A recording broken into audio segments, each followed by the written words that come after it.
दोस्त होना भी जरूरी है। यार राहुल, कैसे हो? चलो कहीं घूमने चलते हैं। हाँ ठीक है। कहाँ चलेंगे? कहीं पहाड़ों पर? अच्छा आइडिया है। ठीक है, मैं बस की टिकट बुक करवा देता हूँ और अच्छा सा होटल भी देख लेता हूँ। ठीक है भाई, लेकिन जल्दी करो।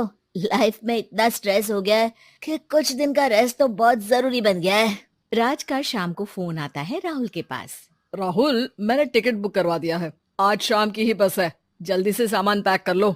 ठीक है, सामान तो मैंने पहले ही पैक कर लिया है।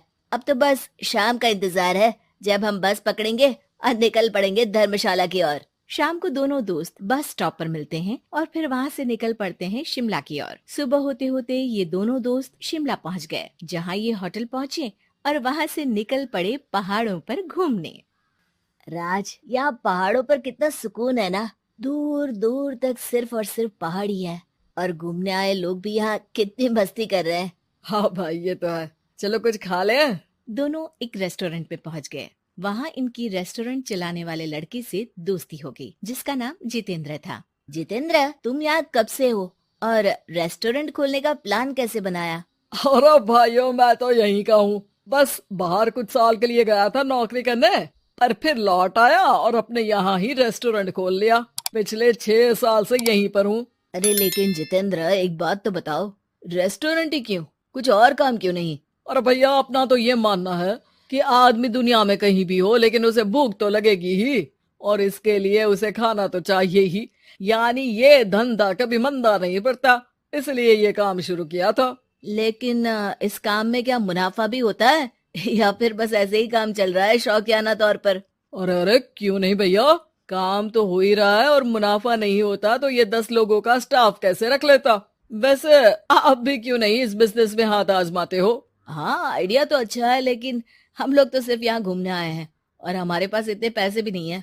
अरे पैसों की चिंता क्यों करते हो? सिर्फ 5 लाख रुपए लगा कर भी आप काम शुरू कर सकते हो।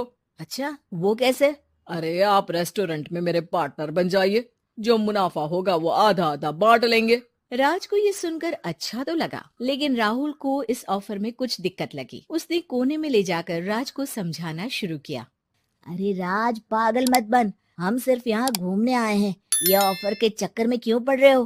कुछ काम शुरू ही करना होगा तो दिल्ली में शुरू करेंगे, यहाँ शिमला में क्यों? अरे बेवकूफ, दिल्ली में 5 लाख रुपए में कौन सा काम शुरू करेंगे? यहाँ शिमला में इतने कम पैसों में काम शुरू कर लेंगे और 1 साल में मुनाफा लेकर वापस भी चले जाएंगे।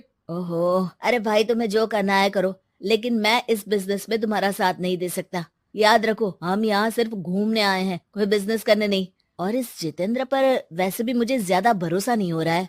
अरे तुम्हारी यही तो दिक्कत है, तुम्हें किसी पर भी भरोसा नहीं होता, लेकिन मुझे तो है।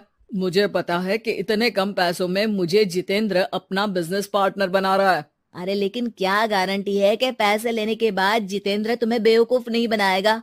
अरे मुझे तो है, मैं कुछ नहीं जानता। मुझे सिर्फ ये पता है कि जितेंद्र मेरे बारे में ज्यादा ना जानते हुए भी मुझ पर कितना भरोसा कर रहा है। मुझे तो लग रहा है कि इसके पीछे उसकी मंशा ठीक नहीं है। बाकी तुम्हें जो ठीक लगे वो करो। मैं तो आज शाम की ही बस से वापस जा रहा हूँ। ठीक है, तुम चले जाओ, लेकिन याद रखना कि आज के बाद मुझसे कभी बात करने की कोशिश मत करना। राहुल गुस्से में वहां से चला जाता है। दूसरी ओर राज और जितेंद्र साथ में मिलकर काम करने लगे। राज ने अपने घर से 5 लाख रुपए ये कहकर लिए कि जल्द ही वो 2 गुने पैसे कमाकर 6 महीनों में लौटा देगा। कुछ दिनों बाद, भाई जितेंद्र, तुमने 5 लाख रुपए तो ले लिया है, लेकिन काम में बहुत तेजी नहीं दिख रही है।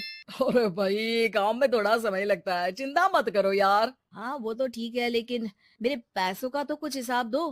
कहाँ लगाया तुमने? अरे बड़े आए पैसों का हिसाब मांगने वाले। वो तो शुक्र मनाओ कि इतने कम पैसों में मैंने तुम्हें काम पर रख लिया है। क्या कहा? तुमने मुझे काम पर रखा है? अरे मैं तो तुम्हारा बिजनेस पार्टनर हूँ।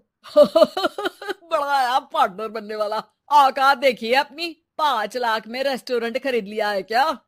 ऐसा है तो मेरे पैसे वापस करो, मुझे तुम्हारे साथ काम नहीं करना है। अरे पैसे कैसे, वो सब तो काम में लग गए।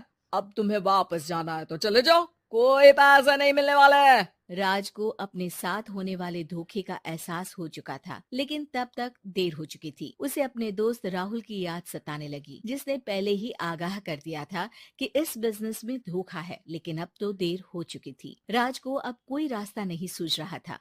जितेंद्र भाई, मेरे पैसे वापस कर दो ताकि मैं लौट जाऊं। मुझे अब तुम्हारे साथ कोई काम नहीं करना भाई।